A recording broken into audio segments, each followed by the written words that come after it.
Where is he? Where are you? Skull Rock. Do you know it? Hello, everyone. This is Stacy over at the Skull Rock broadcast. I am joined by... Hello, this is Megan. Welcome back to our Stranger Things podcast. Happy Monday, Stacy. Happy Monday. We're recording on Monday instead of Sunday, so it's a little different for us, but we're happy to be here as always. And how's it going? I mean, it's going all right. You know, hanging in there, best we can be doing. Yeah. Very excited for this episode. Definitely this actor / character is somebody, even though they were introduced in season 2, I just think lifeguard and Hawkins community pool when I see or think of him. Yeah, it definitely fits with like the summer vibe that we're going for because obviously if you have not caught on with the lifeguard thing, we're going to be talking about Billy. Yep. So Billy Hargrove, played by the amazing Dacre Montgomery. We definitely wanted to talk about him because he is one of the actors that we are going to get to meet in October, which insanity, like craziness. So cool. But we've talked a lot about how even though he's such a polarizing character, his performance is incredible and like definitely deserves some discussion. So we're super excited to deep dive into Billy / Dacre today. I know you had a shout out for some new Patreon members that we have. Yes, thank you for reminding me. So we did want to shout out Cherie and Lizzie. So those are our newest Patreon members. We appreciate you so much. Last week's episode was so long before editing, and there were so many little like clips that like were a little off topic but still like really entertaining. So I've been slowly like posting some of those deleted clips to our Patreon because we figured people would appreciate them. So definitely check out Patreon for bonus content like that. We are going to start having those Hawkins community pool episodes coming out soon and have some of our Lovers Lake deep dive level members coming on to do some recording of episodes, bonus episodes with us. So we're super excited about all of that and just appreciate everyone so much.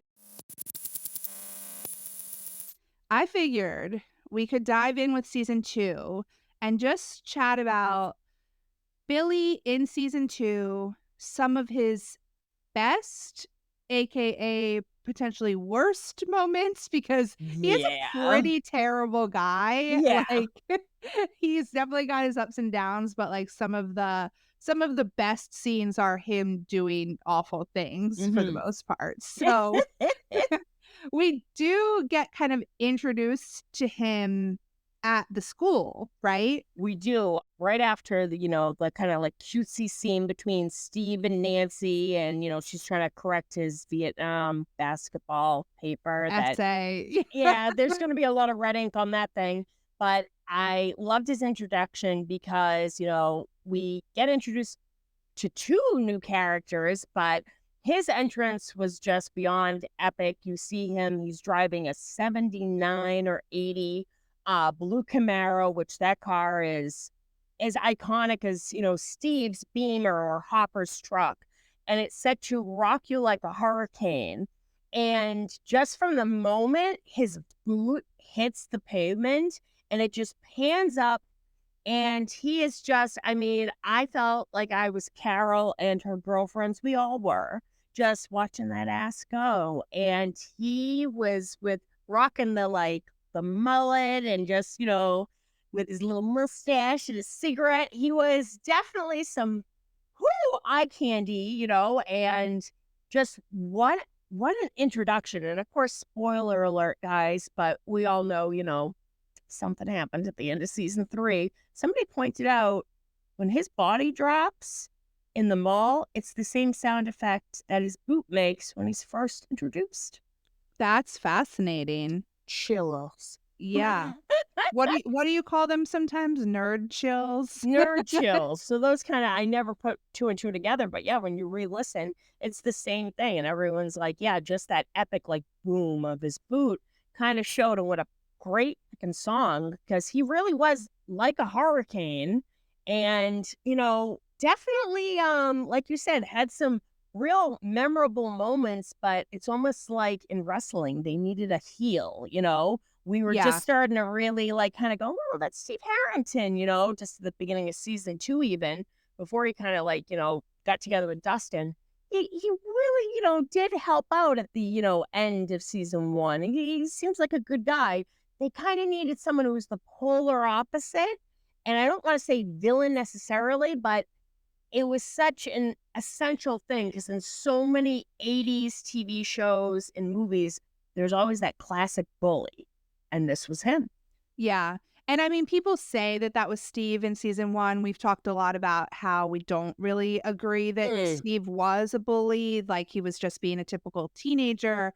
But like you said, I think a lot of the focus on Billy in season 2 when he's introduced is kind of like contrasting who we now know Steve is, Yeah. because we get the scenes like with them playing basketball together, which there's very much like that conflict that they're showing, like where Steve is like, let's just play the game. Billy's like, kind of all over him, trying to make it a competition. Yeah, it's like a pissing contest almost from the Yeah. start.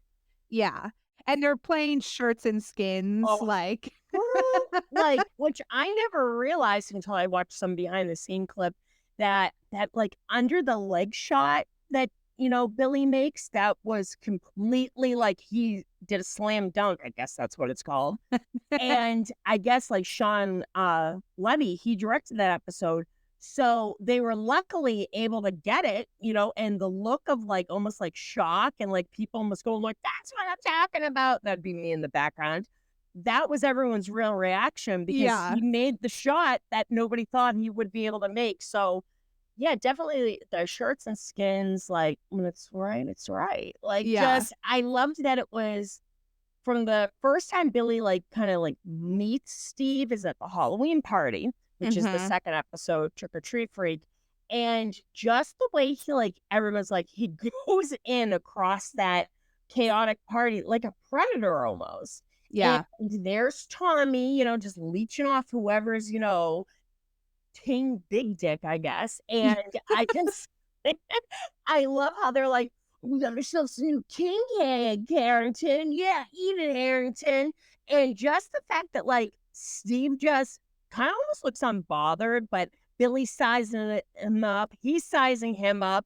There's no words spoken between the two, but you can instantly tell that this guy is new in town and he's sizing up the competition with Steve because Steve used to be King Steve, Yeah. And isn't it, so he is doing a keg stand, I guess maybe as Jonathan is walking by into the party, or we're just like panning around. panning around the party. And then the scene where he like stands up from the keg stand and like spits. Oh, girl. Is that in the trailer? That's I in think the it's in the trailer. trailer, right? Yeah. Ooh, man. Oh. Which I forget how many seconds he ended up winning, but I was like, I personally have never done a keg stand. No, I've tried neither to have do I. beer funnels before and it's ended horribly. But yeah, supposedly, like you can kind of tell he's the new exciting bad boy in town. He's from California. He drives a cool, loud car. And I just found it really interesting that right away he knew who Steve was. And it's like just this unspoken thing of him like busting his balls. So when you see the basketball court scene, just like the whole like you are moving your feet, draw a charge, and Yeah. just kind of like really trying to get underneath Steve's skin, who already is dealing with enough. Right. And then I guess 2 other great scenes, since we're talking about like him with Steve, is they do have a shower scene together. Oh, yes, they with do. Tommy. I mean, they knew what they were doing. They Like, knew exactly what they were doing, which I always said the only thing that was lacking from season 3, there wasn't another shower scene with these two. But yeah. literally like just, just two gorgeous men, including Tommy as well. So three gorgeous Yeah, men. But 3. I love that Tommy, like you can kind of tell he's not really as close or even maybe even friends with Steve anymore. But Right. I love that he kind of like is trying to get under his skin, being like, well, Princess ditched and was seen with Jonathan. It hasn't even been a day since you guys, got into your big fight. But I love that Billy almost looks a little annoyed with Tommy because he probably can see through his bullshit. And I love that almost like he goes, pretty boy like you has nothing to worry about. I love his plenty of bitches in the sea. I'll try to save you some. And shuts the water off on Steve as he has like shampoo all in his face. Yeah, Like that's such a amazing. ball buster. But I don't know. Part of me at first thought that like maybe he was sizing up the competition with Steve. But like that little moment, I was like, maybe he was trying to see, like, could this guy be a friend? Like who knows? But, him even saying later on, like, I've been dying to meet this King Steve everybody was talking about, and he almost is like the big man on campus now, the new guy, the badass. And it's definitely interesting to see like his dynamics, not just with Max's stepsister, but with the other teens, like Yeah. definitely interesting. Yeah, and I mean, like you said, it wasn't all antagonistic necessarily. It was like he was, like you said, like kind of busting his balls, trying to like figure out like, can we be Yeah. friends? Like, does it have to be competitive? Like, is he going to be a threat to Mm-hmm. me, like fitting in and adjusting in this new place because he was moving from California? Yep. And again, like, yes, there's terrible things about him, but and he was like the classic kind of like more bully Yeah. than Steve was, but also like high schoolers are still such Oh, children. oh my And God. it's just like seeing him, this is how he's kind of like trying to make his place in this new Yep. town. I definitely still want to talk about their fight at the end, but I think it's important to talk about Billy and Max first a little bit. Exactly, because I feel like that's one of the most important, complex relationships. And I always notice that in that scene in episode 2, Trick or Treat Freak, when, he's kind of like, what a shithole this place is. And, it's just, actual cow shit. And they're talking, Max and him. And just you can tell that there's tension, that their step siblings clearly, they don't really like each other, that Billy, kind of almost like uses fear as a way to feel maybe powerful, which we'll later on discuss why we Yeah, think that is. But I do notice when she's like, well, we're stuck here, we might as well make the best of it. And he's like, yeah, you're right. We are stuck here. And whose fault is that? And she right. He mumbles, definitely blames her, yes. but I And think she blames blames him. him, which makes you Yeah, wonder because, like, it could be something, and we never find out, but it could be something as simple as Neil and Susan got married. They decided to move to Indiana. One of them got a job there. That was it.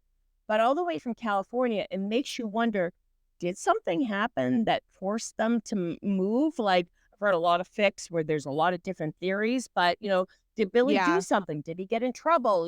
Did something go down which made them have to do this move? Because Billy seems to have such a chip on his shoulder because what a change that is, from the West Coast to right. the middle of Indiana. And him and Max do seem a little out of place, and they seem like, a little like, I know the costume designer of Stranger Things said they did this purposely in season 4, that all the Hawkins kids and teens, they kind of had maybe fashion that was a little like maybe last year's model and stuff, while all the California kids were wearing the latest fashions, and it didn't even matter about money or whatnot because now in Hawkins, Starcourt is gone. So all the like name brand stores are gone. So you were more used to mom and pop businesses and stuff. You weren't wearing these vibrant, 80s trending clothes and stuff.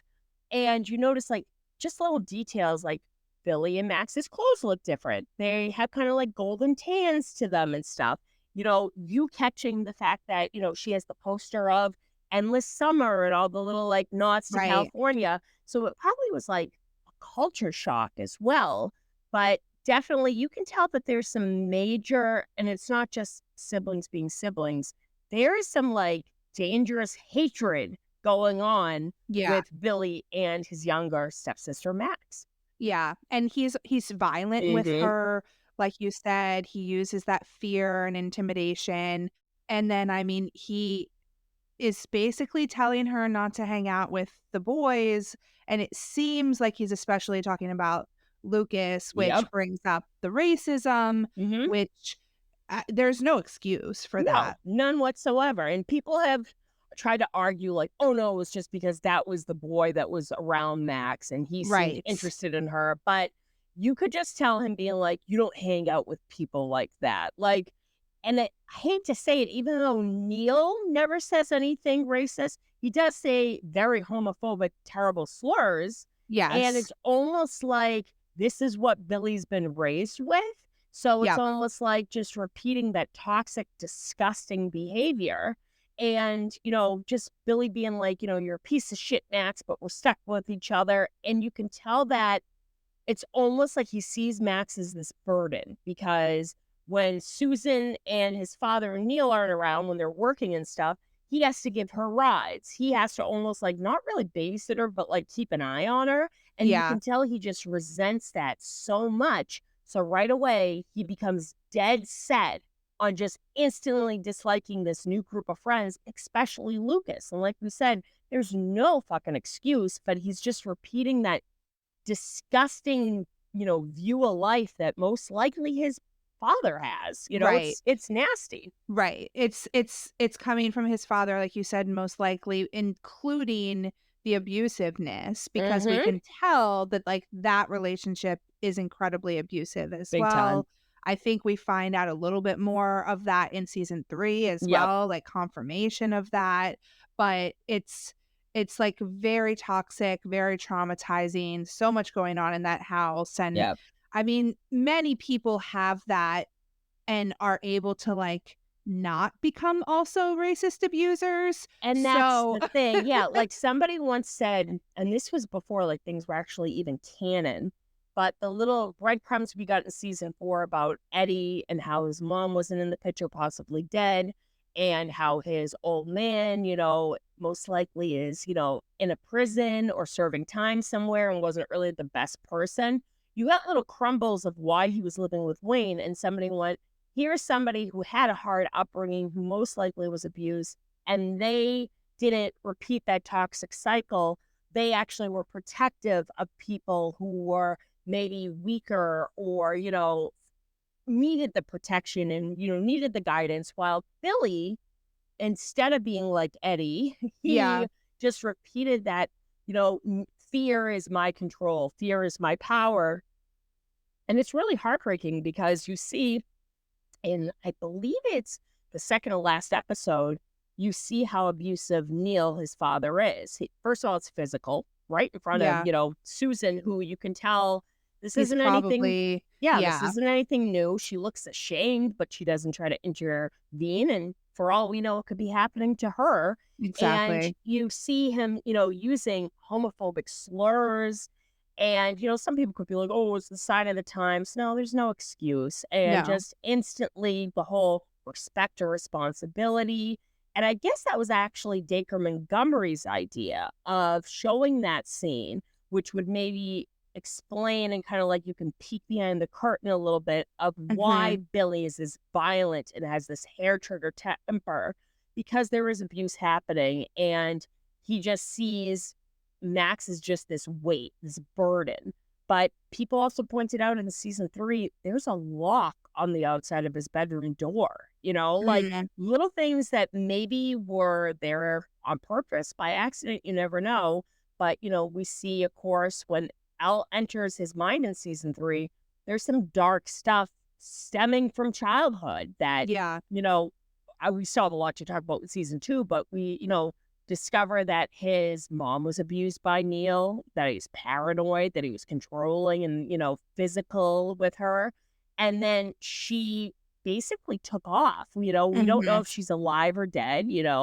We just know that, she took off, basically abandoned him with, his abuser. And we don't really know what happened, only that he was left alone with his father.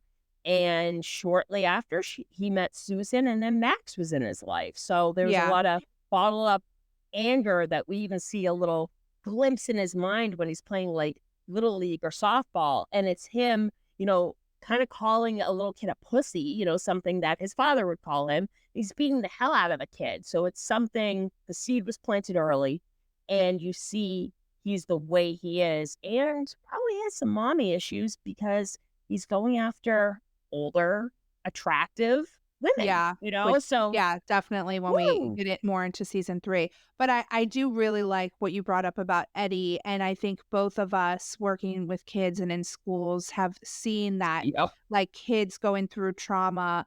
With Eddie, he was so lucky to have Wayne because something that can, like, build resilience in kids is having that, like, trusted adult, like, Mm-hmm. so it's like Billy didn't have that, Yeah. and it's just like you said, it's heartbreaking. Oh yeah.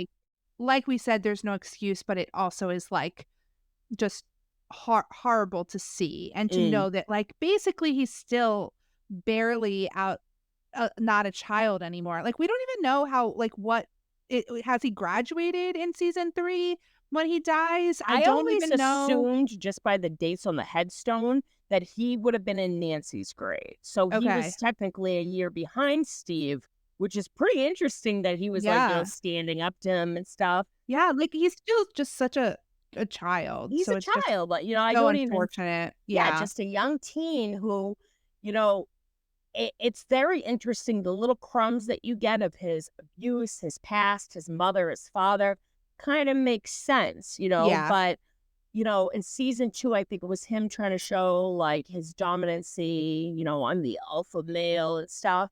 And he fit that cliche of just being the prick, Yeah. basically. And, Yeah.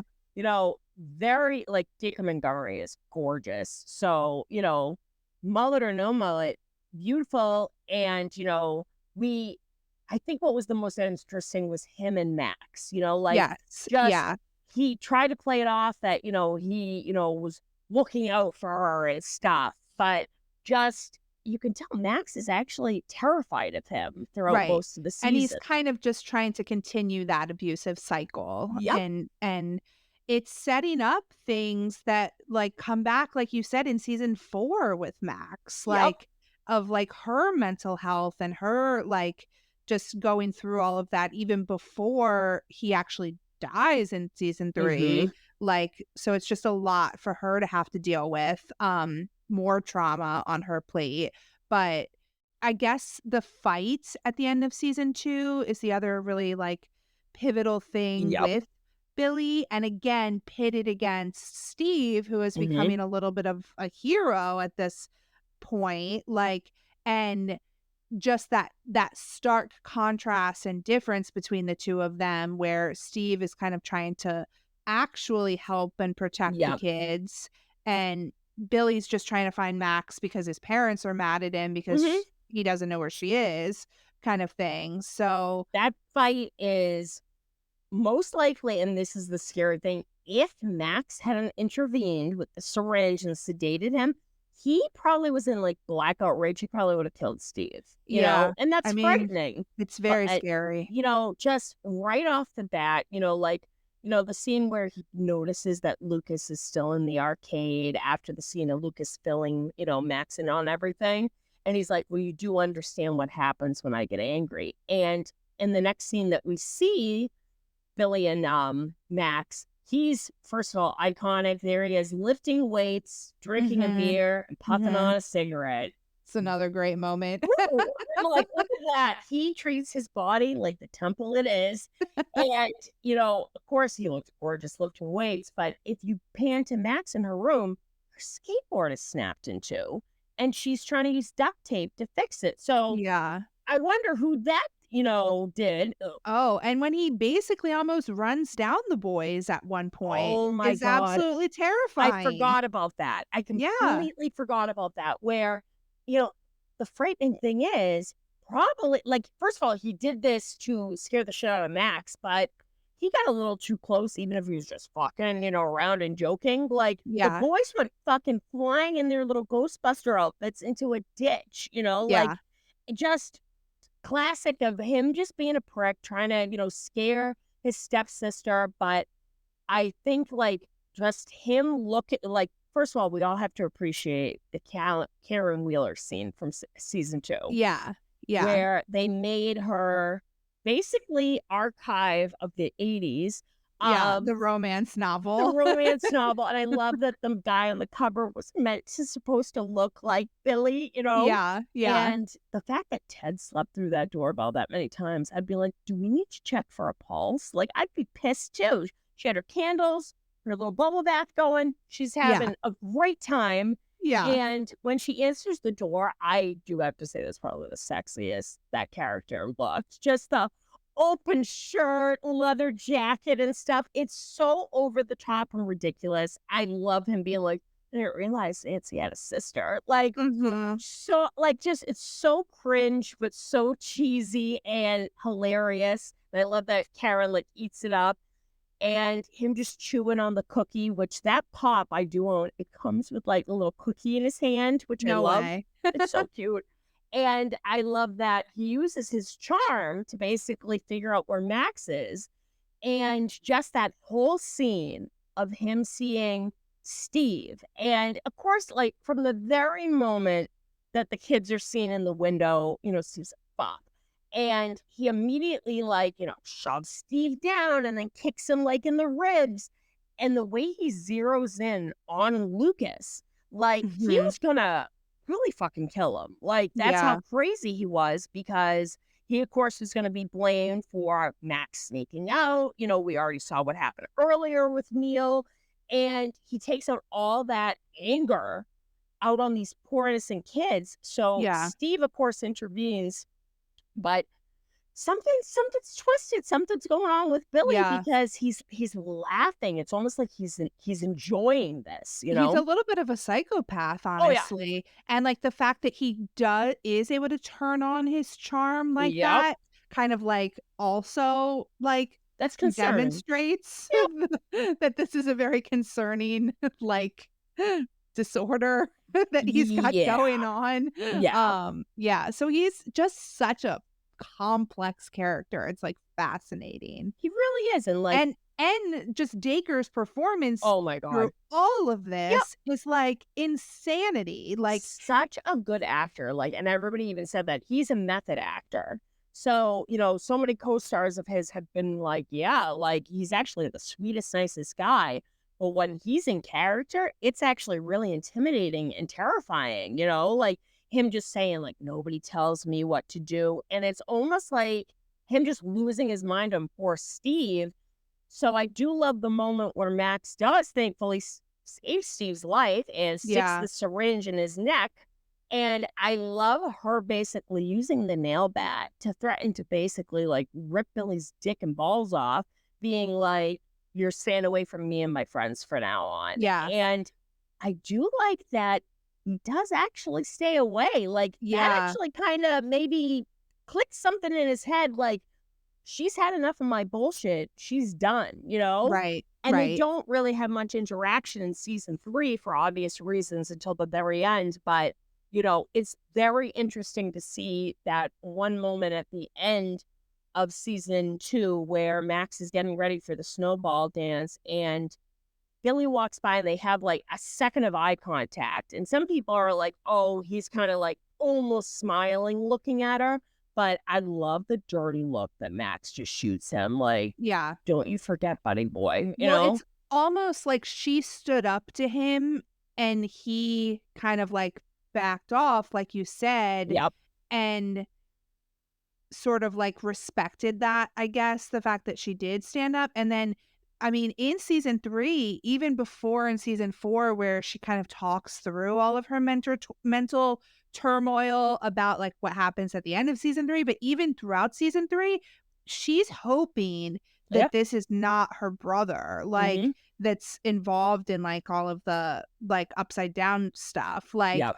even though he's awful, like, he is still, like, her family, and she's Yeah, like, "Please don't let it be him, like, I don't let know. him be doing these terrible things." Yeah. And it is like I've talked about before, I think, in season 2, he is the human villain, but in season 3, he is sort of just a vessel for, like, the supernatural villain or Mm. whatever. So it's like you get to see him be a villain in a different way, but also start to become like also a victim No, I because like that. he Yeah. has to play that like dichotomy because he's the victim of the mind flayer, but then he becomes like the vessel of the mind flayer as well. So it's definitely and again, the way just Dacre Plays portrays it. all of Oh, that is just so fun to watch it's and, such a like transformation. Like you said, he was the human villain, and now it's the supernatural villain yeah, that, what you can tell when it, like Will explains, it's almost like you're in sleeper mode. And then once it, comes to activates. life, Yeah. you can see it switch on and off. But I think one of the best scenes of showing that is when Karen tries to like apologize, for not making it to their little rendezvous in the supply closet at the pool.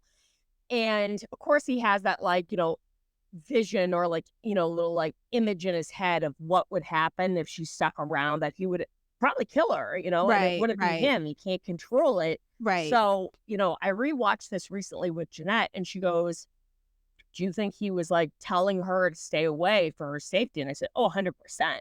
Like he couldn't control it or be able to, say that he was in trouble, but he knew enough, like, stay away from me, Karen, because if she did, she would get killed. And just the look of him, like, it almost looks like he's shaking with rage, but really he's crying because he's trapped in his own prison.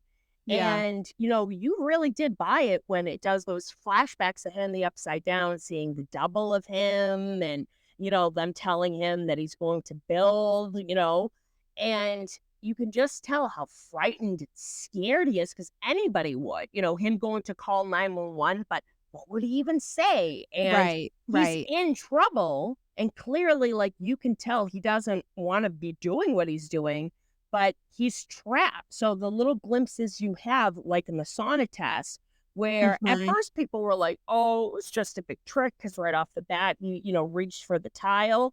You know, Originally he's shaking on the floor, crying, telling his stepsister, "I've done bad things, really bad things, Max." I think that was truly Billy being like, "I can't Mhm. really say is happening, but I'm trapped and I'm transforming into this thing Yeah, and I can't stop it. yeah, It's heartbreaking. yeah. So, on a lighter note, I think the beginning of season 3 is also just, like, iconic Iconic. with him as the lifeguard at the pool and Yep. just the housewives just enjoying the view and, Oh, like girl. He was the male Phoebe Cates, which I love that they used the same song from Fast Times at Richmond High in the iconic pool scene. But it's so funny. Like we got a little bit of that in season 2 with Carol and her friends kind of being like, "Look at that ass go." But I yeah, love that all the housewives, they know exactly when Heather is leaving her post. They know when it's show time. I love that they all sit up nice, and pretty. And it's so funny that he's openly flirting with Karen, like him being like breaststroke, and she's just yeah, so gagged that she drops her towel. Like it's so over the top and cheesy, but I get it. And I yeah. love how pissed off the housewives are when Billy like misses a shift or whatever. And they're just like, "Oh my God," with Heather, they're like nails on a chalkboard. Like they want to look at the eye candy, which I Yeah, can't blame them. yeah, yeah, exactly. And then him, like you said, definitely mommy issues there, and it's Oh like Karen Wheeler is like, a bored housewife. yeah. We've talked about Ted before, his Oh, Ted. pros and cons. Yeah. But her little crush seemed to have like started potentially in season 2 with that interaction Yep. too. So it's kind of like a carryover from there. And it's like she's human, like Yeah. he's hot, like she was tempted. She didn't go through with it. She Mhm. knew like, that she couldn't actually do that, but Yeah. it was, like, just the idea of it, and it's almost, again, sad the way that Billy's sort of, like, nervous for it and, like, I practicing know. in the mirror, like, what he's gonna say, like, Oh my God, him especially once you talking to himself. know Yeah, that she's not actually going and I he's know. still kind of, like, amping himself up for it, Looks like so excited. Like, I think actually really did, like, have feelings for Karen or really thought she was fucking hot because, like you said, there he is talking and pumping himself up. So that would have been heartbreaking, yeah, like if he showed up to the motel and she was a no-show, like, and yet again, abandonment issues and stuff right, like that. right. So just so sad. And, you can't help but feel bad for him in season 3 because, I just think it's such an iconic shot of him by the pool with his Niagara Falls cap, hoodie, Yeah, towel, yeah, slushy. I love all the memes being like when you're possessed by the mind flayer, but you got to make that bread, yeah, like just so funny. But there's like his performance, like we said, like you don't catch it until it's like a quick 2-second clip. But he was drinking chemicals like all the other yeah, people possessed by the mind flayer. He clearly didn't want to hurt Heather, but that scene of like him, like you said, turning it on and off. And this is supposed to be the mind flayer, or is it Vecna, right. with how he was standing and talking. And that whole scene at the, Heather's parents' house, just, it's so creepy, and I Mhm. just love the end where they're drugging the parents and, American Pie is playing and he just looks so like it's not him anymore. It's just Yeah, so good. yeah, and haven't there been sort of, like, parallels with, like you said, the way he's standing and then the way, like, Jamie is Mhm. standing as, like, Henry or Juan or whatever in the lab, like, Yep. in that human form of Vecna, so it's definitely interesting Bone with chilling, absolutely that bone parallel. chilling, you Yeah, know? yeah, But we see a lot of them, and, I do have to say, like, that whole sauna test scene, like, it was clearly very physical. We've discussed this before. It's the one scene where we get the F word, mhm, and we actually hear his Australian accent. He always in interviews says, like, "Oh, I cringe at that because it slipped out." But I'm like, you put on a hell of a performance, and yeah, it's such a physical transformation as well because he's this big bulking guy. I thought his chemistry with Millie was yeah, amazing, yeah, and even the scenes where she like enters his mind, like, and he's crying, but then he grabs her hand. Like, that's really a scene with no dialogue, but wow, so well done. yeah, absolutely, and then, I mean, that brings us to the end of season 3 with their kind of, like, interaction and his sort of redemption in Yes. that he gets to save her, and, I mean, it's just heartbreaking. I think I saw recently something about how Elle, like, putting her hand on his face was Oh, sort of, like, improved, like, oh, was I not love necessarily, that. like, Oh, choreographed, but, like, that scene just it makes you sob, like, oh yeah, because like it's so incredibly emotional. he's able to redeem himself, because I remember when my sister watched it, she was catching up back in 2020, and she went, "Oh, at first I was like, oh, we talk about this Billy character so much, he's a piece of shit." And I'm like, "Just wait for it." And then she was like, "All right, now I get it." Like, he used those last few minutes of his life once 11 made that connection about his mom, and clearly was able to get through and actually see the human side of him, like a memory, a cherished memory when he was a child, maybe one of his last actual happy memories. Yeah, And he was able to redeem himself. And a lot of people say, when he stands up, and he's blocking and protecting Elle, it's like him standing up to his abuser, to Neil, to the monster.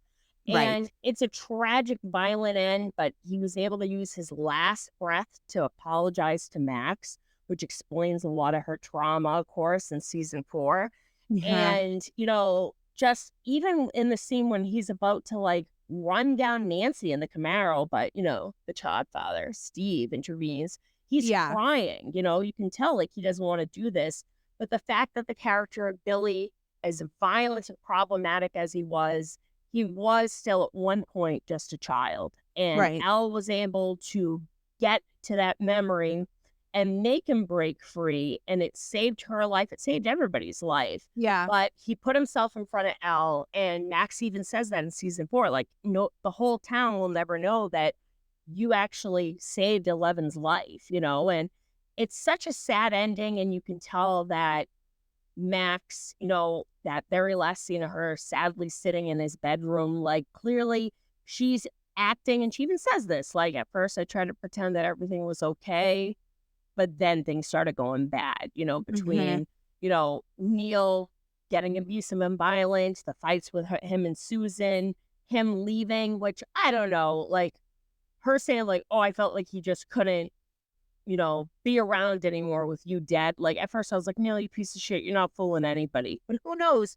Maybe his guilt came and caught up with him. Hmm. But it's such a sad, sad, tragic character. But I felt like that cemetery scene in season 4 with her visiting Billy and reading that letter, it's so emotional, but it's so important. And it shows that Vecna uses what will hurt you. And that's why he Yeah. took the form of Billy, which it was very interesting and great to see Dacre and Yeah. Sadie again on screen. Yeah. And so he got to be in that scene in Dear Billy, but then also in like the finale, Yes. right? Yep. So he had both of those scenes where he kind of like appears to Max, Hmm. but it's really Vecna in her mind, Hmm. sort of trying to play that mind trick on her. But it was kind yeah, like you said, it was kind of cool to see him in both of those scenes, even though he was dead. Yeah. um, so They did a great job. And Dacre, like I said, the Duffer Brothers, the casting agents, the people who pick these actors, they strike gold because they yes. find really, really talented, young, up and coming actors. And Dacre definitely, he showed his acting chops. Some scenes, you can't fucking stand that character. Yeah. Others, your heart breaks for him. And that all came down to the Duffers' writing, incredible writing, and Dacre's performance. Yeah, exactly. So Dacre, like we've kind of mentioned before, is an Australian actor. Hmm. So he was born in 1994. So I guess My God, he baby. turns 30 this year. Um, Jesus. it says his birthday is November 22nd. So Nice. he was born in Perth, which is in Western Australia. I've never Okay. been to Australia, but his mom is Australian Canadian and his father is from New Zealand. Oh, that's cool. Yeah, so this is all from IMDb, but his parents both worked in the film industry, and so he kind of, like, grew up on, like, movie sets and around Hmm. film and everything, so that's kind of cool, like, that's how he Yeah. got into it, and then he ended up doing a Bachelor of Arts in acting, and then I feel like Stranger Things was really kind of, like, his first big project His for big sure. breakout thing. Yeah. Yeah, and he's done a few things since then. So we did kind of do some We research did. by watching some of his other projects. So I watched Power Rangers, which was very fun. It Like, was. Yeah. it was way too long, I Oh, think. yeah. One to fucking ever. Yeah. Yeah, but it was like nostalgic for me because I used to love like Power Rangers. So that was pretty fun, and he played the Red Ranger, and We he's like did. the lead in Oh, yeah. that movie for sure, because the Red Ranger is always sort of like the leader. 90s kids like us, Yeah, that show was incredibly cheesy, but, we loved it. Everybody was obsessed with it. I felt like even when I remember it coming out, I was like, okay, like that seems, maybe 20 years too late, but yeah, okay. Um, but yeah, I take it as just one of those, silly action movies. That's the best way you can look at it. He's really good in it. I know they tried to leave it open for a sequel. Clearly that didn't happen. But yeah. fun little action movie. What's her name that plays like the villain? She was unrecognizable, but I could tell Elizabeth it was Banks. her, yes, by her Yeah. voice and everything, but she was pretty good in it, I thought. Yeah. Just And he hammy was and over the great. top. Yeah. Yeah. Yeah, yeah. Like, definitely over the top, but, like, her my favorite, role of hers well, she's funny in Pitch Perfect, but, like, also Hunger Games. Like she's Oh, of like course. iconic Yeah. in Hunger Games. Yeah, it was fun. It was just a fun, kind of trip down memory lane. And I did love when they get in their like big dinosaur vehicle things and they're like See? going into town and it actually played like the Go Go Power Rangers. That was And I probably was my like, favorite yes, part. Yep. I was that was like, the best part of I the did the movie. Leo point. I'm like, I know that. So, yeah, that's Yeah. just a fun, silly movie. It's streaming on Prime if anybody ever wants to check it out. Just remember, it's a Power Rangers movie made in Yeah. 2017. Power Rangers is always just cheesy Oh, yeah. and Yeah. silly. So, like, it wasn't trying to be anything. It's not. Yeah. Like, It wasn't going to be sweeping the Oscars anytime soon, yeah. but a silly, fun watch. Yeah. I want to hear your thoughts on Broken Hearts Gallery, which was Yeah. a romantic comedy that he did. And he did this after Stranger Things, I Yes. think. Did it come out in 2020? Something You're like that? correct. Yep. So it was very cute. I love a good romantic comedy. Mhm. The main character, the girl, was really sweet. And she was the kind of like a not like the typical lead in like Yeah. a romantic comedy, which I thought was fun. She was a little over the top sometimes with like Yeah. her quirkiness, I guess, but Mhm. it was for the bit kind of like where she's sort of like a collector. She hoards things from like past relationships and she was definitely a bit of a hoarder. And I feel like that was like a running joke throughout the film, but Yeah. like it was very sweet. And he was so handsome Oh, and so charming and like very like sort of like the opposite of like the girl. Like he was very like down to earth, calm, kind of yeah. like but they were so easy with each other, which was, like, fun to Great watch, like chemistry. Yeah. yeah, like, when they're kind of, like I loved when they were, picking up that couch off the side of the road and, like, walking it, like, 40 blocks or whatever, and they kept, like, putting it down and just, like, sitting there talking to each other, and she, Yep. like, has her, like, legs in his lap, and, Oh, like, they're, like, barely even friends at that point, and they're already kind of like I was like, "I would like to sit on a couch with Dacre like that, please." that would be Um, nice. Yeah. Let's arrange that. Yeah. but, like, I guess spoilers, like, they do kind of, like, fall in love, but, like, that's, like, obvious, like, Yeah. that's gonna happen, but there was this one moment, and, like, it's, like, right before he takes her upstairs to, like, the surprise that he shows her Yes. Yeah. in the hotel, but they're sitting at the bar together, and when he, like, reaches out and, like, touches her forearm, I don't know why that was, like I was swooning, like, I'm like, "That's what's doing it for me," but it was such, like, an intimate thing that, like, I don't know if, like, he just did that or if it was, like, specifically told for him to do that, but, Yeah. like, the way he just kind of, like I'm sure he was supposed to, like, grab her because she's kind of, like, starting to pull away, Yeah. but, like, it gave me, like, chills and, like, made me swoon, like, Oh, yeah. him, like, touching her forearm like that, like Woo, we feel like a bunch of Victorian era girls. We're like, yeah.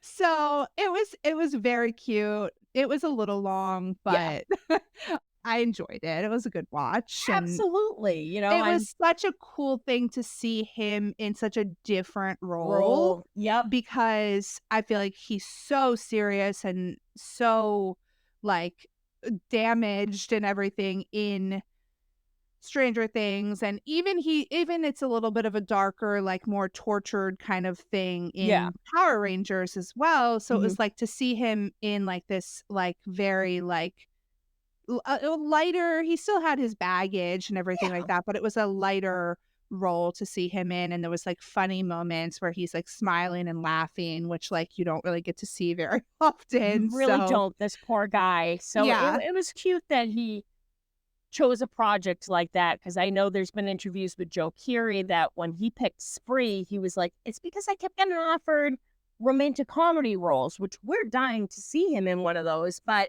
it's interesting, kind of Dacre went the opposite direction. He could have done something dark and twisted.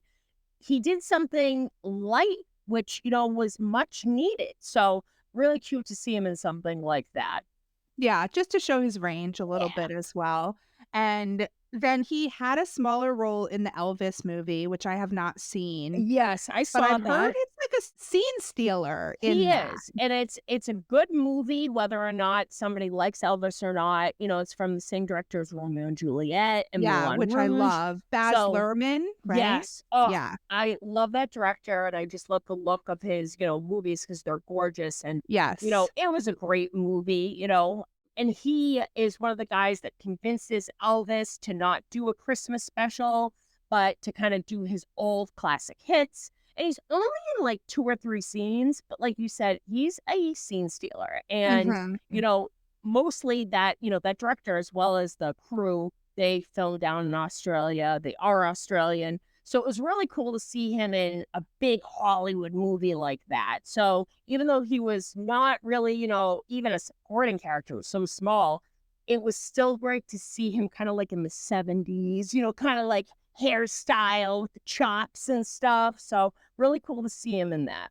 Yeah, so tell me about the horror movie that he's in, because I know you're a fan. Yes, that actually, so I don't remember the name of the artist, but they make custom VHSs, and they did one for this movie, and that's what I'm gonna actually have Dacre sign. So yeah, I That's awesome. first saw him in Better Watch Out. It's again another Australian production, but it's it's more of like the best way to go into it is completely blind. I actually think you could handle it because I don't Yeah, I see it. wanna watch it, I just didn't have time this weekend, Yeah, so it's definitely, if you get a chance, definitely check it out. I think it's streaming on Tubi and Amazon and Peacock. Go into it completely blind like I did, and you think it's like one kind of movie at first, and then it just switches gears, and it's not even a twist. It's just like, Mhm. "Whoa, what's happening now?" And even though, horrific things happen in it, it's more like played for as like a dark comedy, Mhm. and he is in a very, very small role, but he plays the lead's like ex-boyfriend who basically is wearing like the epitome of a fuckboy's uniform. Yeah. Like Yeah. we all remember that You meme of have the a guy. great cosplay of Oh, it. thank you. Thank you. Actually, the writer and director saw it, and I was like, yes. That's Um, amazing. yeah, just like the puffy jacket and that white backwards baseball cap and stuff, just total fuckboy. But there is this great scene of him alone in his car, yet again, pumping himself up. And it's like how he thinks like the conversation with his ex is gonna go. And he's like, yeah, we're cool, we're good. Yeah, we're cool. Then you hear him go, fuck yeah, we are. And it's him like he tries to get out on the first try, but he like misses the handle. So he's just playing a fucking idiot, but it's definitely played for laughs, and it's so funny seeing him like that. So when I did the cosplay, I was just like, I need to pay tribute to this. It's just play such a moron. It's just so Yeah, wonderful. you And need to print that out and show him I feel too. like I need to because Yeah, especially because 'cause you're clearly, having him sign the VHS, like yeah, clearly yeah, my sexiest cosplay. Guys, we will put it on the story, the weekend that this episode airs, but of course. it's just so funny. And speaking of cosplays, my friend Melissa, actually during quarantine, we did a Stranger Things night, me, her, and her fiance, because we were so fucking bored. He dressed up as 11 from season 1, which was hysterical. I was In the season 2 dress. in the dress. Yeah. He refused to let us take photos, but he had the dress and everything. I was Steve from season 2 because my hair was so long because it was quarantine. And Melissa did Billy, but she did it like way too well. Like Yeah. she drew on like the shitty little mustache and stuff. And I'm like, this is just too perfect. Like, just fantastic. And there are some amazing cosplayers out there. So whenever somebody does Yeah, do Billy and they do it to justice, I'm like, he's still my beating heart. yeah. I love those 2 cosplayers, which we'll have to share them on our story too, that, like, do Billy and Max, and they, like, have Press hung out. night. Yep. Yeah, press night, and then there's a girl that does Max too, Max. and they've Yep. hung out a few times at, like, conventions and They're stuff, and just, like, perfect. seeing them together is very cool because it's like, oh, like, what could have been if they had had a better sibling relationship. No.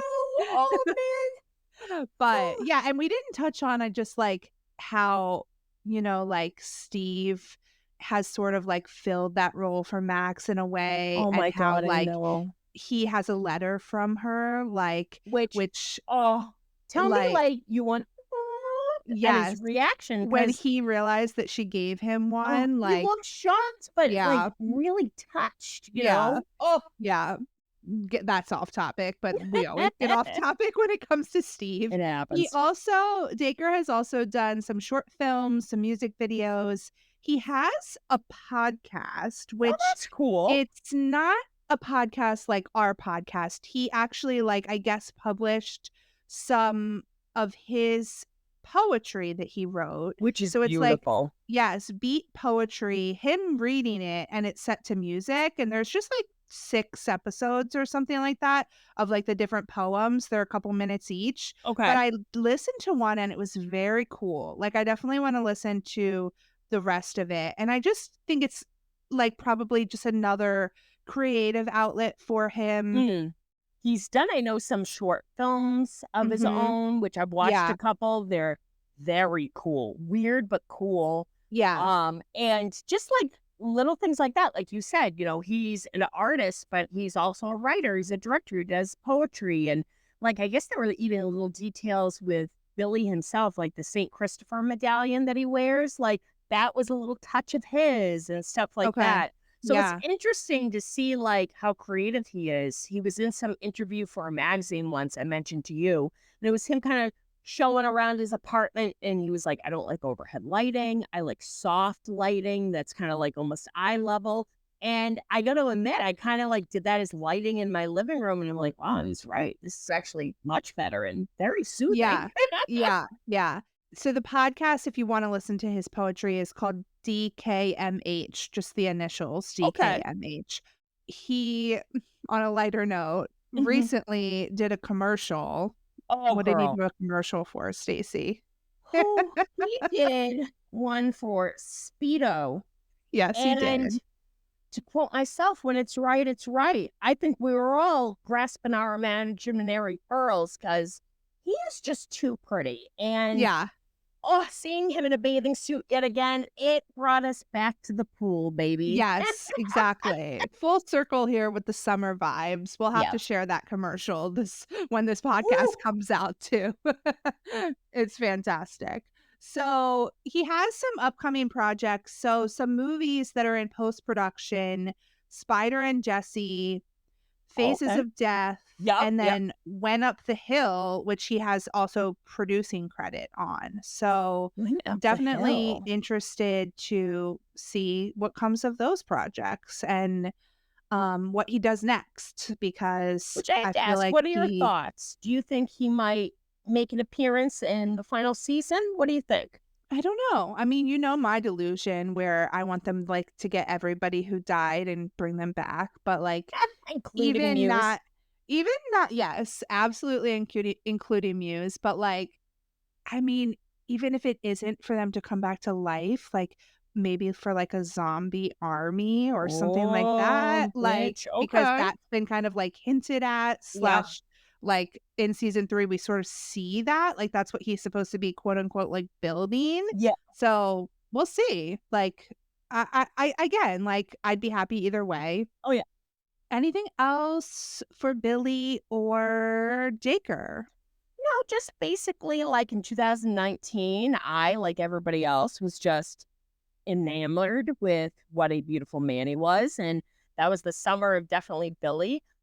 But I just, you know, it's so exciting to know that we're going to meet him because he doesn't typically do cons. The man's from Australia. Yeah. But it's just going to be so much fun being able to meet somebody like him, somebody as pretty and somebody as talented as Mr. Montgomery. So we are very pumped. So excited. So, so excited. We really don't have much in the way of filming updates to share. Mm, I think we're still kind of oh, no, let me revise that statement. okay. We got that really cute video of Joe and Maya on set. That was this Oh, week. Megan, tell us about that wonderful, wonderful video that I know the two of us cannot stop watching. Yeah, I could not stop watching it. He looked adorable. So he was in the costume that we've seen him in from like the very first post that Ross Duffer shared of like Yep. filming beginning. So it's definitely going to be a costume we're going to see him in throughout the season. But my theory is that the costume just has like removable sleeves because it's so fucking hot in Atlanta right now. Because we have also seen, like, Finn in, like, a shirt with, like, removable sleeves, Yeah. it seems like, so whether or not, like, it's I don't think it's really summer when they're filming, so it's like maybe they're putting a jacket on over it or something Mm. like that, but his arms looked wonderful. Oh my gosh. So, Whoa. you can tell he's kind of staying in shape, so that's great. Yeah. Good for him. But he and Maya were seemed like they were kind of recruited by, like, the social media team to just kind of, like, ask people to submit questions, Yes. and we haven't really gotten, like, answers to any of the questions yet, so I No? don't know if they're gonna do a follow-up with Joe and Maya answering these Oh, that'd be questions cool. or whether they'll just kind of, like, answer some of them Yeah. on social media, so that was really fun. They did kind of, like, complain about how hot it was. I love how you were like, "Yeah, he's showing his New England roots." Yep. I love it. How the weather's been bad. Yeah. So, that was fantastic, and Maya's shirt was like, blurred out, but we have seen that shirt, like, Yeah. previously, A lot so of people were like, "Oh, what if it's, Eddie's face?" And I'm like, "Yay!" But in all honesty, and most likely it was a licensing thing, which you might see in reality TV shows a lot. yeah, If it's a yeah, brand or it's showing a celebrity that they don't have a license to, they have to blur it out. yeah, yeah, It would be so funny though if she had a shirt with Eddie on it, I because know it's why not? why not? That's not what it is, but, like, We why can not? dream. Yeah, that's pretty much it for filming updates, I would say. Yeah, They did a little cute video on, like, not ice cream day, I think that was yesterday, that was where cute. they had, like, the Scoops truck, like, come and gave the crew and cast, like, ice cream, so that was fun too. As soon as I saw what they did USS Butterscotch and then the Void, I was like, man, anybody who picks the Void, your mouth is gonna be dyed black. Yes, exactly. I was surprised that that, like, won. Like, it's a cool flavor, but it's not, like, my favorite. I know you do like it, I do but like it, but USS Butterscotch, that's a yeah, banger, as the it's kids call it. good. I know. So let's talk about merch. We don't have Yes. too much like brand new things coming out, but we have a couple things that we wanted to chat about a little bit. Yes, actually, last Thursday, they finally dropped the Bath and Body Works Stranger Things themed candles. And I know you and we were able to pick ours up. I bought the Steve's Scoops one, which was vanilla and like waffle cone and like a hint of like sprinkles and stuff scented. Smells great. It Yeah. smells really good. It's like a very strong vanilla, but not in a bad way. And of course, like I had to get that. It's Steve. Yeah. And I got Brandy one, and then I got myself I ended up getting it the other day. I got the waffles, the 11 waffles, which is like Yeah. maple syrup. I've Mhm. always liked that scent from Yeah, Bath and me Body too. Works. It's funny because at first I wasn't going to burn mine. I know you can't burn yours because you're a cat. I Yeah. love burning a candle, but my friend brought up a good point. She said, even if you burn it, you can still keep the Keep the jar. jar. Yeah. And Yeah. that's what I'm doing. So right now, actually, I have my Steve's one lit, and I feel mentally at Scoops Ahoy. And it There was you so go. funny when Yeah. I went to Bath and Body Works, they were like, "Oh, we were wondering where you were."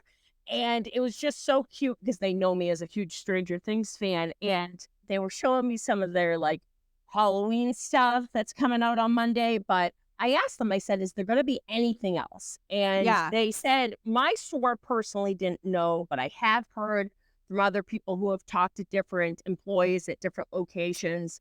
They said that they're going to try to do a wallflower plug-in Mm. and possibly like a candle holder or maybe a body spray, so that that commercial with the actress that plays Erica, you can see, thanks to our friend Jackie, shout out Jackie, she has Yeah. like eagle eyes, this woman. And she was like, oh, when she looks in the back room where all the lab people are, you see for a split second the stuff that they're working on. Yeah, So they haven't really officially released when these mystery items will be happening, but probably closer towards Halloween. that's what I'm So thinking too. I'm It seems like pumped. it's gonna be a line of more, like, upside down type, Yes. like, themed stuff, like, with the lab, like, working on it in the lab and stuff like that. Which I So, wanted to ask. So you got all the candles, all the I sets. Can you did. So I talk a got little all bit of about that? them. I really like the coffee one. I Oh mean, yeah. I am a huge fan of, like, the smell of coffee, and it Yeah. doesn't smell super sweet Okay. because sometimes I don't love, like, very sweet smelling stuff. Okay. So, the other 2, I mean, the scoops and the Eggo waffles or whatever, they smell great, but they're Yeah, very sweet. So, the they are. coffee is it's very, like what you would imagine, like, Hopper's coffee would smell like. He's Yeah. not having lots of cream and sugar in his coffee. So it's like a little bitter, but, like, I think in a good way. And Mm. then, the pizza one, Argyle's Pizza, I think it smelled exactly what I was expecting it to smell like Mhm. because they made it apparently pineapple, so it has a little hint of that fruitiness, Okay. but the bread, like the pizza dough smell is pretty strong, and then it has a hint of basil. So it's definitely an interesting combination, Mhm. but not terrible, and Yeah. I think it's kind of like an interesting smell. I won't burn all of them. I got a couple of the Scoop Steve ones so Smart that girl. we can either include that in our Patreon giveaway or maybe do Ooh. a separate giveaway for just the Mhm. candle at some point, or maybe I'll, burn one at some point and save the other one. Mhm. We'll see. Love it. Other than that, we do have the Squishmallows that you were telling me about. Yes, yes, yes. They are gonna be dropping, at least as far as we know, the chocolate pudding, which I didn't realize that was pudding, and the USS butterscotch ice cream ones, the ones that are kind of modeled after, the look of a Scoops Ahoy employee. They're gonna Yeah. be dropping the 25th at Walmart. So, my ass is gonna get them. Yeah, and they look like they're not, like, the bigger, like, 12-inch ones. I think they're, No. like, a little bit of a smaller one, so Mhm. they're gonna be cute and, like, manageable. They're obviously not the huge life-size Eddie, but Dare to dream, guys. Dare to dream. yeah, and then what else? What else do we have for merch? I know we've already discussed it, but I was lucky enough to actually pick up the Steve and Robin sherbet pots. Oh, yeah, yeah. So super cool to see them, and he joined my army of Steves. And somebody I think posted, I forget who it was, but they were like, "I wish these were scented," which I've never heard of a scented pot, but what No, a great idea. that would But be so somehow fun. in my head, I was like, "This is scented." So like a fucking idiot. Thank God only Quinn was witnessing it. I like took it out and I like took a huge huff of Steve, and I was like, "This smells like plastic." Whoops. Ah. And then I think was there a sale on Redbubble when you got all of these cool stickers? Girl, there was. Oh my God, I'm so glad you brought that up. I would have forgot about it. So last night in dog sitting, and I looked, and first of all, I had saved all these coupons that had been emailed to me over the last couple of months from Redbubble, Yeah. but there was also like a site-wide sale. So I kind of went a little nuts, and I just was in, as usual, Steve Harrington kind of mood. And I bought from several shops, but a shout out to Joe Kiri Daly, our friend Kelly. Yeah. She makes some beautiful, beautiful prints. And my favorite is her one that's, her version of what the figure you out cassette would look like. But I bought like, them as magnets and some prints and some, stickers. And really the pricing, like, even without these coupons and sales, if you got a sticker or a postcard or something, they're not bad. They're like two, Yeah. $3. Definitely reasonable. But yeah, I just bought a bunch of Joe Keery stuff because, just need to add to these gallery walls, and, gotta look in the front of my fridge and just see nothing but that beautiful mug. So Yeah. I went nuts. Yeah. So that was a lot of fun talking about all of that A today. blast. We have some more fun stuff coming up for next week. We haven't announced yet, but we do have another guest coming on the show. Yes, we do. And then pretty soon in August, we're going to be starting our Lovers Lake deep dives of season 2. So Oof. stay tuned. We'll be talking much more about Billy, I'm sure, and all of our faves as we dive into season 2. So that's going to be a blast. So we will talk to everyone soon. Sounds good, guys. Over and out. Over and out.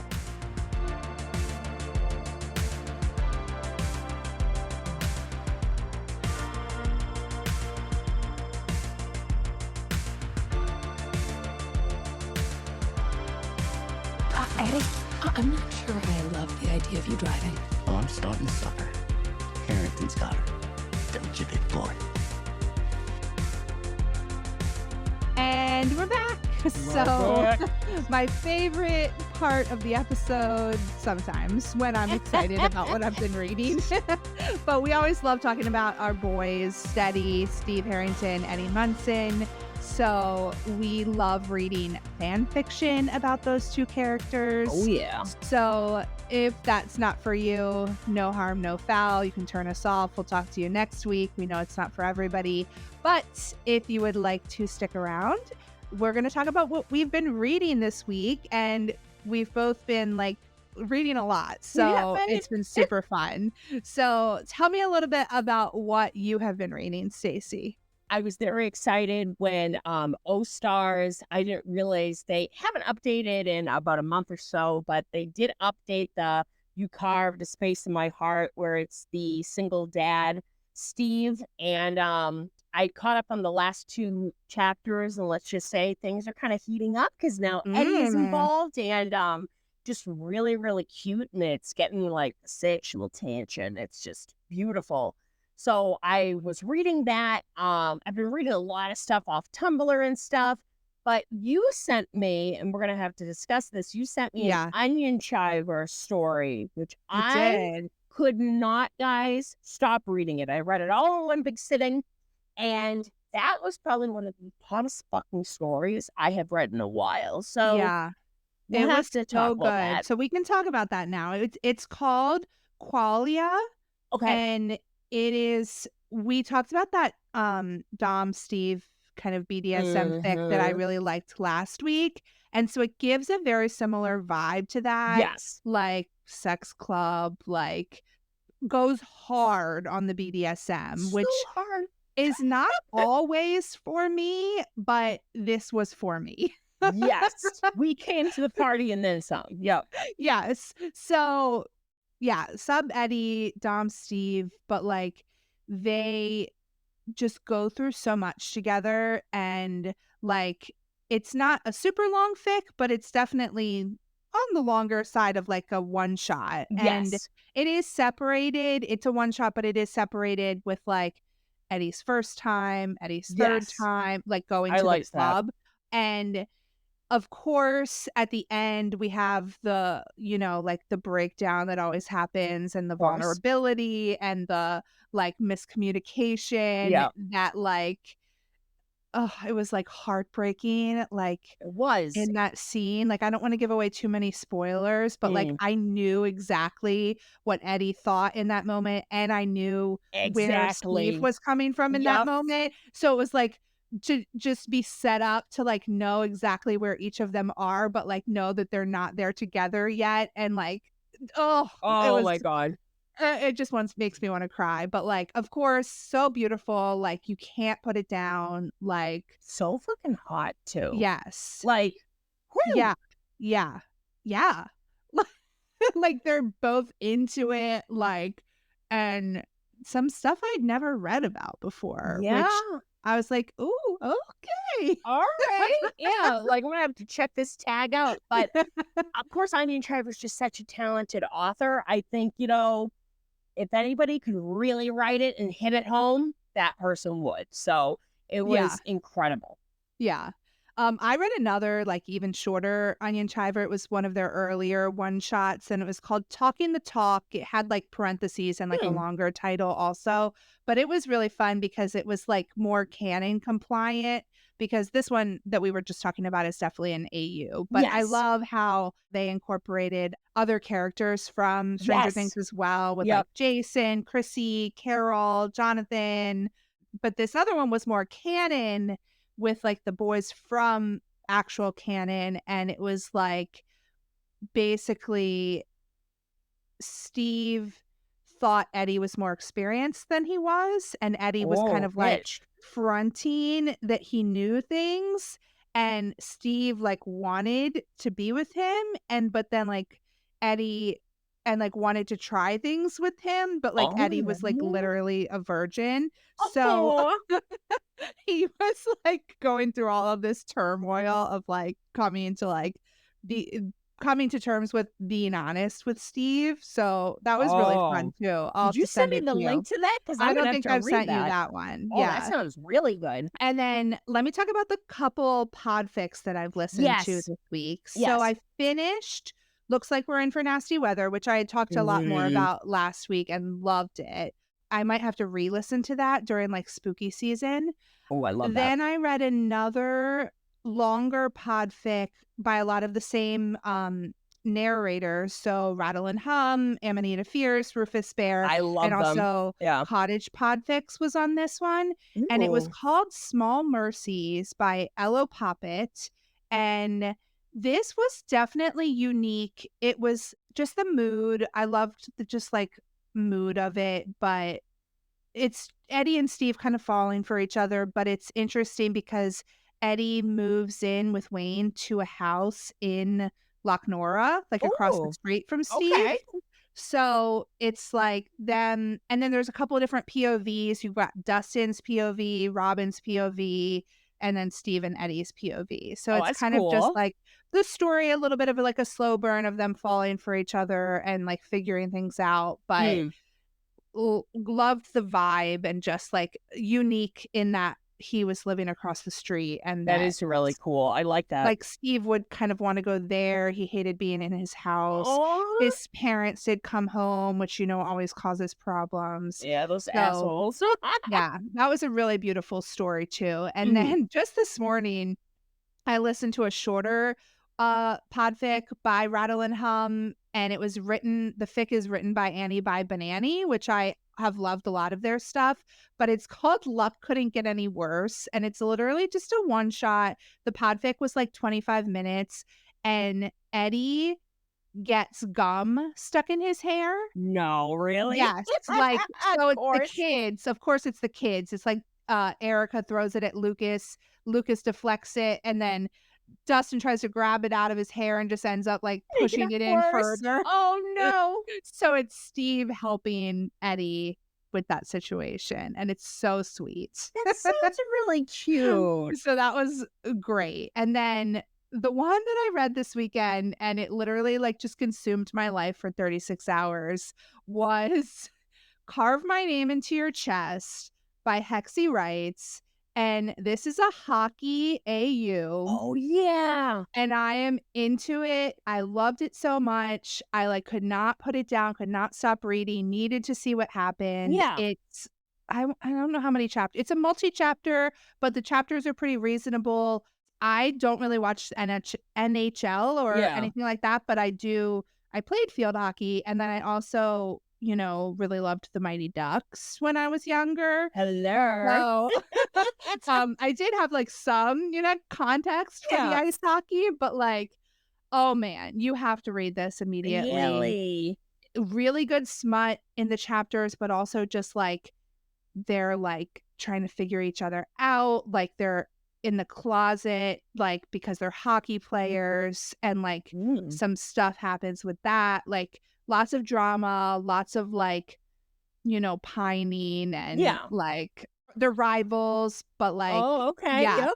So they wrote a prequel that I still need to read, which is like back to like when they're younger and the first time that they ever hook up. Oh, that's And then cool. because when you meet them in this fic, they've already had like an established just like hookup when they're both in town, but really don't Interesting. talk about it further than that. And then things Mm. start to like shift.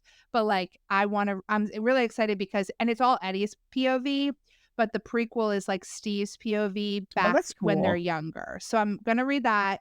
And Oh. then also like another writer has written some like fake RPF, which is like real people fic. So it's like basically like fan fiction about like if Steve and Eddie from that fic were real people. Oh my God, girl, Which I girl. definitely want to read a bunch of that because Yeah. there's some like threesome action with some of the characters in the Okay. fake RPF stuff. So I'm excited for that. And just like their characters are very like unique in Mhm. this story and like memorable because they are like the hockey players. So it's very good. So That sounds that was, excellent. yeah, that was my other read from this past week. And yeah, we've just been like killing it with our reading We lately. really So have. yeah, it's been so fun. It has been. So yeah, I definitely feel like we could talk longer, but I'm gonna go have birthday dinner with my brother. Ooh, So love that. yep, he's the same age as Joe Curie. So Look there at you go. that. 92, baby. Yeah. So we will talk to you soon. And until then, come talk to us on social media for sure. Mhm. Skull Rock Broadcast. I'm Steady Stories. Stacy is Stay Still Reviews. And don't forget to check out our Patreon. Yep. And I think that's it. Rate and review, maybe, if Oh, you yeah. feel like it. Love to hear from And you guys. we'll talk to you soon. All right, over and out, guys.